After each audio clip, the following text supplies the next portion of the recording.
This episode of the Kingston Live podcast is brought to you by Grand Onstage. Get the most out of the Kingston Grand Theatre experience with access to pre-sale tickets, the best prices, and the best seats. Tickets for individual performances and subscriptions for the Grand Onstage season are on sale now at kingstongran.ca. Every music scene has its staples. Artists that not only make great tracks, but play a key role in the growth and status of the community. Artists who put the same energy into their shows as they do the scene. This is Kingston Live, and today we're joined by a cornerstone of Kingston punk music and beyond. It's been 6 years since the Meringues dropped their self-titled album. But that 6 years has been anything but quiet for Amanda Pants and Ted Evans. As the principal songwriters behind the Meringues, Amanda and Ted have continued to expand their wild stage performances and hone their tracks as they grew their band. All while taking on solo records and other projects to production credits and collaborations.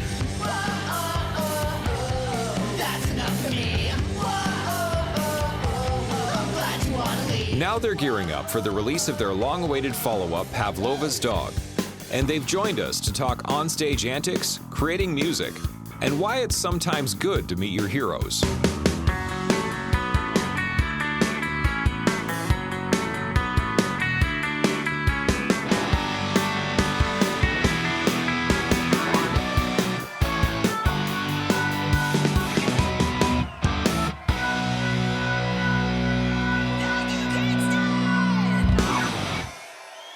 This is Kingston Live. Welcome. My name is Riley Jabour. I'm one of your hosts, and joining me as the co-host for the first time, someone that you probably may already know as part of Kingston Live, because she is our photographer extraordinaire. She is the social director for Kingston Live.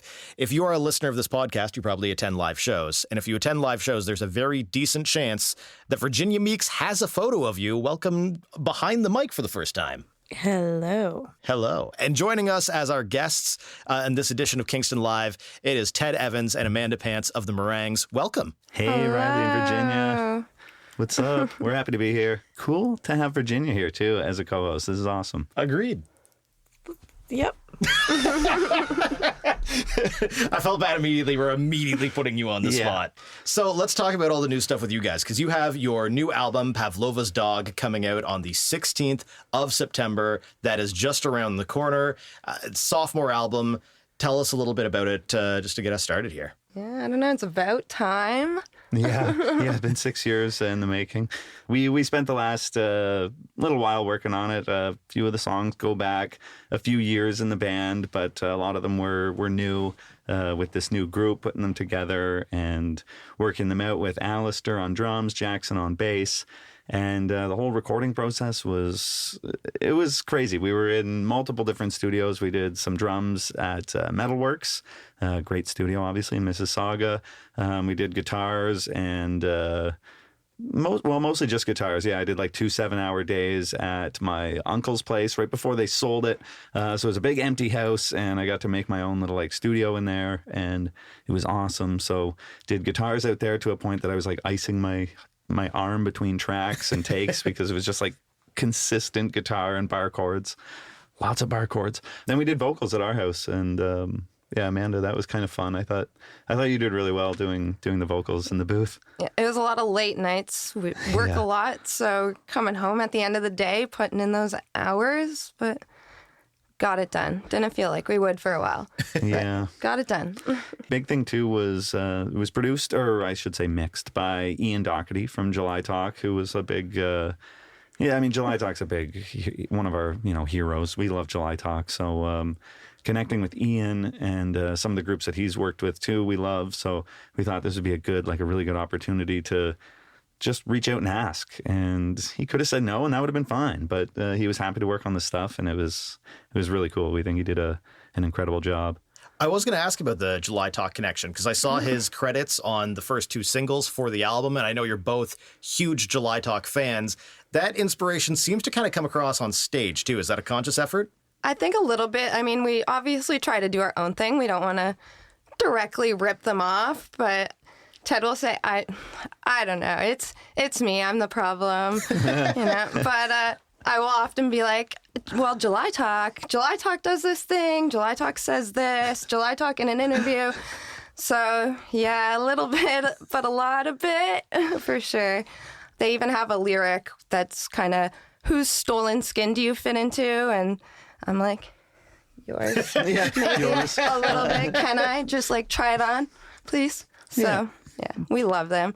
They're really nice people. We've met them a few times as well, and they're just so sweet to all of their fans. There's something magical about them. We always say when we see them, they're like, Ted and Amanda, and we're like, how do you wait, remember like, how do you us? remember? Like, Yeah, and hundreds of thousands of other fans. fans, and are just so friendly with them as if you are their best friend. And I think it's a magical thing that they, in particular, have that I wish I could harness it. Yeah, it was very, very inspiring. But as you said too, Amanda, I think, we do try to keep it, unique. Like, we're never trying to steal stuff. And it is on stage that we kind of embody that crazy energy. The first time we ever saw them, Peter walked out and was immediately like punching himself in the face. And we're like, whoa, this is something we need to like start exploring at least, and figuring out, can we make people feel like that when we go out on stage?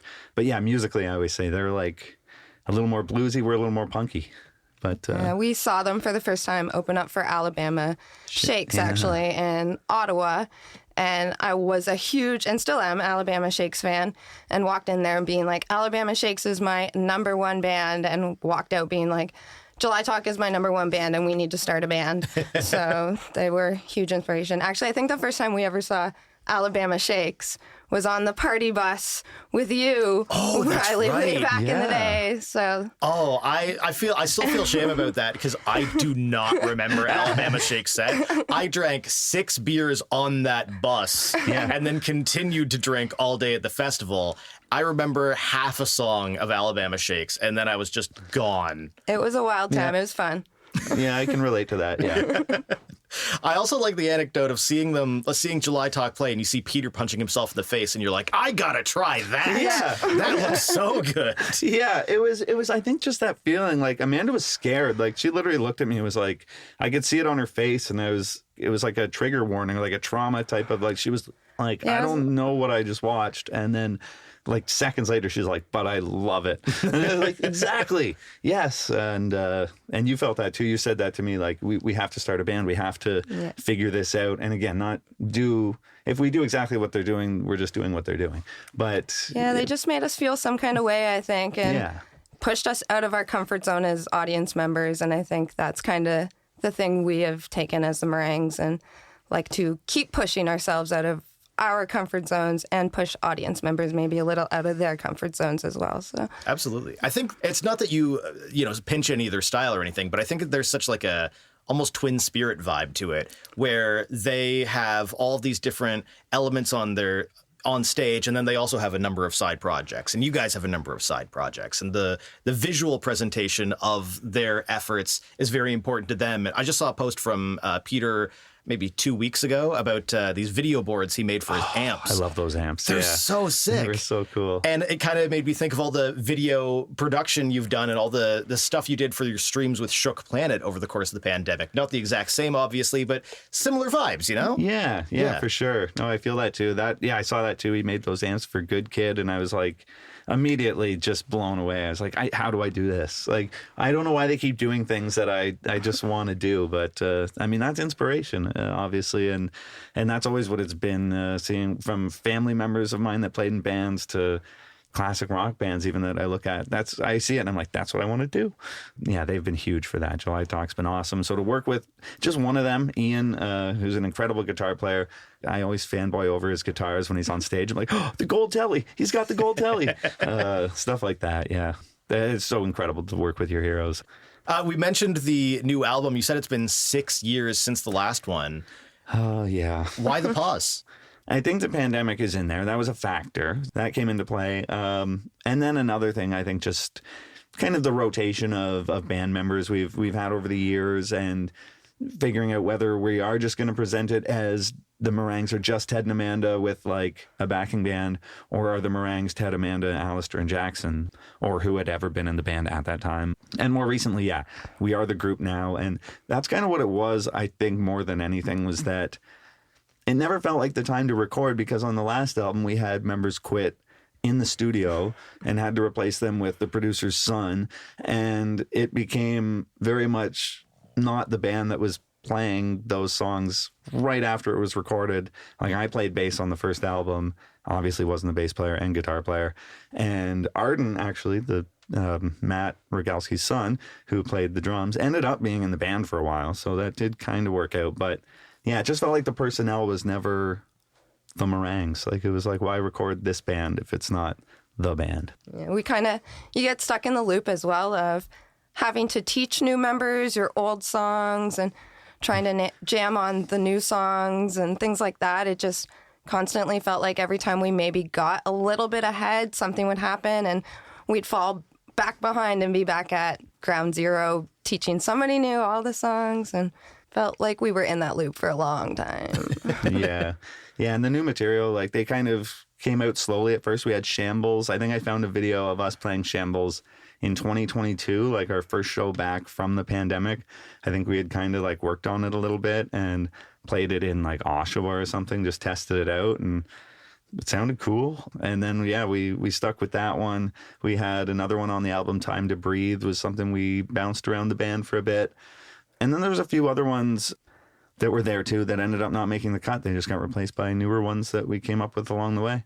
And you mentioned a little bit about the recording of the album. You said some of it was recorded at your uncle's house as he was moving out. I always find stuff like that really fascinating, hearing about the physical location kind of informing the album in some ways. You think of like the band and music from Big Pink and like other records that were recorded in places of like superb meaning to the band. Yes. Was there any emotion like that tied to your uncle's place? Honestly, yeah. Like, I wasn't expecting it because I spent a lot of time there growing up as a kid with my 3 cousins, like his 3 daughters, and him and his wife, the whole family. I always went there in the winter for sledding. They had a huge hill.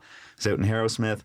Great place. And yeah, I realized, I walked in and the place was empty. There was no more furniture.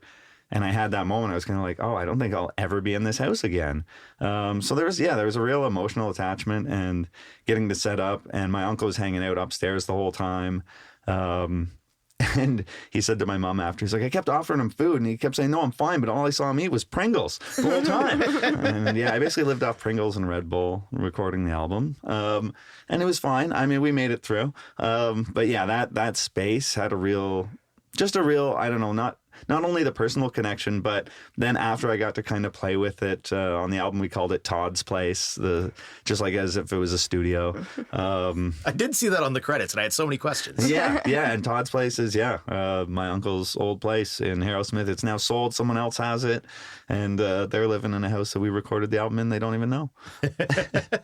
I love stuff like that. Like music from Big Pink. Big Pink itself is on Airbnb now. Yeah. And half the reviews are people that are like, this is incredible. I can't believe I'm here. And half the reviews are like, it's fine. Yeah. It's a house I stayed in. Yeah. They don't even know. Exactly. Yeah. Oh, that's so great. I love that. Something I'm curious about, your cover art in your album artwork. Yes. I understand that you reached out to Liam Mills, who is an esteemed graphic designer. Can you tell me a bit about the inspiration behind what you were going for? Well, we did a huge mood vision board, and we really got to this like inner child, kind of your inner weirdo, and sort of fostering that, just your weirdness and your childlike being. I don't know. Yeah, like being grown-ups, but not having really grown up. Yeah, and, we like to be a little playful in the Meringues, and we're hitting off of that a little bit. So we reached out to a studio in Kingston because we wanted to try being in a photography studio with somebody who had all of these backdrops and different ideas that we didn't have, and that was really cool. So we were with Kaufmann Photography in the boiler room. They have this very beautiful space, and they actually helped a lot with kind of guiding. We showed up with maybe like 100 outfits. Like a lot. like too many. She was like, we're going to have to pick 3 each kind of thing. And that was good. Helped us bring it down a bit. But yeah, we really just wanted to be really playful with it and be really silly. And we did, like, one of the photos that we used, we're in like puppy dog ponchos from the dollar store and throwing confetti around and just all sorts of really fun things that made us reminisce about our childhood the whole day. So It was really fun. And then, Liam. Yeah, he really brought a cool element to it. We told him all of that. We said, and we sent him all these other album covers that we had inspiration from. Okay, we want it to be a photo of us, but we want and it's going to be a cool photo, not just any photo. It'll be a cool photo. And then I need you to add cool elements that are keeping the idea going. Because the photo may not be us with a dog and a bone or something to be like Pavlova's dog. It's just going to be us in front of a backdrop with some cool stuff. And then he can add that in the elements. And we just kind of told him, just go, just create. I don't have any specific direction. Just make something kind of punky, kind of graffiti style, kind of, incorporate the meringues and Pavlova's dog. See what you can do. And I think it turned out really good. Yeah, he nailed it. There was we had no notes. It's a complete reflection of the band itself, I find. When I look at them, I said, yes, that's the meringues. Oh, I'm glad you feel that, because you would know. I mean, you've seen us from the start, Virginia, and I think, if you felt that way, I'm glad. That's good. Good to hear. Yeah, and you're always supporting local artists, and that is near dear to my heart as well, right?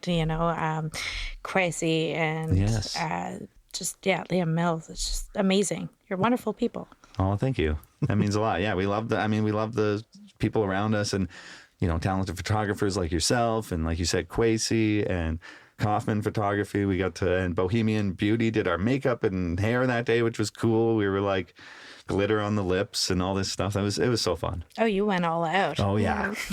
We didn't really tell the other guys that they were going to be in full makeup. So makeup lady showed up. She was full makeup. They were and I was what? yes, in the chair you go. So we never tell Jackson and Alistair what they have to wear, how they have to dress. And I was sorry, this is going to be the one time we are going to dress you head to toe, and you don't have a lot of choice today. So, but they ended up, I think, they loved it. They had fun. I think. Yeah, I like to think they did. Too many arms. They tell me they did.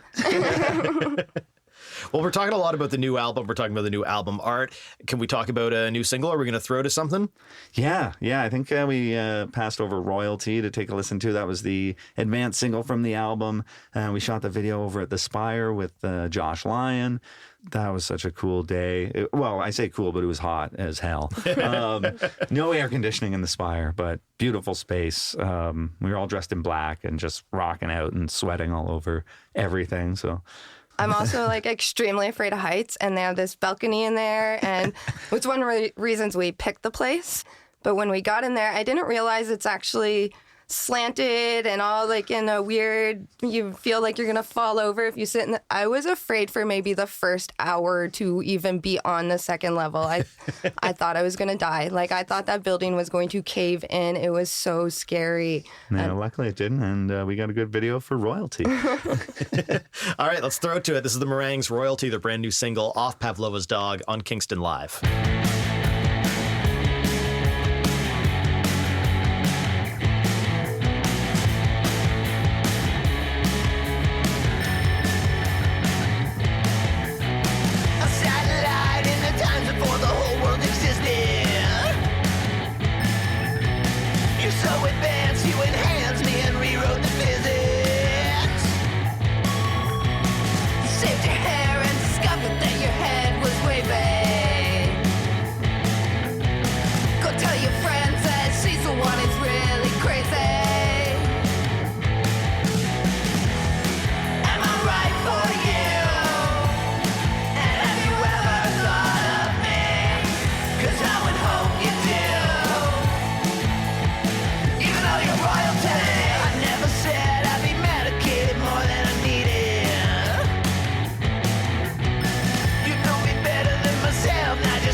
This episode of Kingston Live is brought to you by Grand Onstage. Grand Onstage takes you beyond the regular Kingston Grand Theater experience. It's a subscription option that gives you access to pre-sale tickets, the best prices, and the best seats. That means you can customize your own individual package starting at just 4 performances. Want to bring friends? Subscriber pricing applies to their tickets too. And if your plans change, just exchange your tickets for another performance. Tickets for individual performances and subscriptions for the Grand Onstage season are on sale now at kingstongran.ca. Yeah, I've been listening to Medusa on repeat all night long. Oh, I'm glad you like it. That specific song, it just hits right. Oh, I'm glad you like it. Yeah. For me, it's AI, like the album closer. There's something about it that's just like, it's got a really good, like, it's like good energy, for lack of a better word. I know that's the most generic thing you can say about a song. No, I get that though. Yeah, no, I appreciate that too. Like, I think those are two that, honestly, we toyed with for single ideas. Like Medusa was definitely going to be the single, and then Royalty just came out of nowhere. And then AI was one we toyed with when we were thinking, okay, let's replace Medusa with something. It was either like AI. What was the other one? Invincible could have been it, I think. There's a few. Like, I mean, I wanted Phantom, but Amanda's like, you sing too much in that one, and I don't sing enough. It's true, I said that. Let's talk a little bit more about that video for Royalty in the Spire. One, incredible venue for a music video. Just such cool architecture in there. Being able to see shots like of the curved staircase where you spend so much time. It also gives me, I don't know if this was intentional, Blair Witch vibes a little bit for a second there. My cousin said that too, and we didn't even mean to do that. That was all your thing, right? It kind of came back from that vision board. We kind of kept coming across these really funny pictures of like a person leaned up against the wall, and one was like their head was leaned against the locker while these people were playing, and another one on a set of stairs, and a guy's just leaned against the wall. And we kept coming back to these kind of photos, and we never ended up using any sort of idea like that in the photo shoot. So we thought, let's go back to this for the music video. And even though we didn't think Blair Witch when it's coming up, we're glad that, because the sort of thought process was just that little bit of like pushing people out of their comfort zone, making them be like, why is that even there? What is that? Like wondering about it, maybe going back and being like, did I miss something? Is there a purpose to this? Just thinking about it a little bit more. And I like when people are like Blair Witch, because I'm like, oh, maybe like did it like that discomfort that Blair Witch maybe made you feel is a little bit there too, like. Yeah, when you thought it was real back in like 99 or 2000, people are like, no, man, it's real. Like that was a real footage of people. And you're like, it was though. I read that they're making a Blair Witch remake, or at least kicking the idea around. And I'm like, I feel like the magic is all gone if you know that it's a remake. The whole gimmick was like, it's found footage. Yeah, exactly. Yeah. I remember the first time I saw Blair Witch, I went camping that night. Oh, no. Why? So living on the edge. Oh, my God. I couldn't. Oh, my God, no. Yeah, we were talking about our first time watching it, too. And mine was with my mom and my brother at home. It was all innocent. But then our power went out immediately after we stopped watching it. And I got so scared. I had hives all over me. I never watched it again. Like, still to this day, I can't, even though I know it's fake now, I cannot watch Blair Witch Project. I can't. Yeah, so we were not referencing it on purpose. So I was not trying to bring out Amanda's hive. It actually, and yeah, it came back to July Talk. That was even another thing. Another one of Amanda being like, actually, July Talk. It was in their videos. They have a few scenes where they have not the same pose, but you can see them in the background doing like a certain pose or something, and it kind of keeps relating back to that. And we thought, let's do something like that. Again, not pinch it exactly or do the same pose, but just a pose, the Blair Witch pose. I mean, it worked out perfectly. And it's great that you went round back to July Talk there, because I was going to talk about another musical legend, your opening, or your album release show, I should say, at the Broom Factory coming up on the 12th. You're opening for DOA Punk Legends. Yeah. You got to be stoked about that. Yeah, it's incredible. Not our first time opening for them. We opened for them many, many, many years ago. We still have the poster like framed in our hallway, and that's the only reason I would remember that, I think. But no, it was them, like Joey, obviously, really cool. Like knowing what he's done and what they've done for punk in general, not only in Canada, but just punk, like just what punk is. To be around those people at all is cool. Yeah, they're obviously legends for the DIY touring circuit, and I don't know if we would have that sort of thing if it wasn't for them. I think it's big credit to them for that, and we all know that, the big LA run, and like Ted said, we've played with them before, and they were so nice, so lovely. Sometimes you don't want to meet your heroes, and we've been blessed that our heroes, July Talk, DOA, have been really lovely people. Yeah, honestly, I almost wasn't expecting it the first time we played with them, that because we played with SNFU, and although they were cool and everything, like they were a little bit like a little more gruff, and like the one guitar player was like, "Hey man, you got a cigarette?" And I was like, "Oh no, sorry, I don't smoke." And he's like, "You must be a shitty guitar player then." I was like, "I mean, yeah, like yeah, fair." But isn't that the whole point of being punk? Yeah, like what? It is. So yeah, he had me there, but it was funny though, because then I was kind of expecting like that same vibe when we played with them, and they were just like, "Oh, like hey guys," like it was not at all like shitty guitarist cigarette stuff. Like it was very much the opposite. Like I really like what you guys are doing, and just nice and a nice human interaction.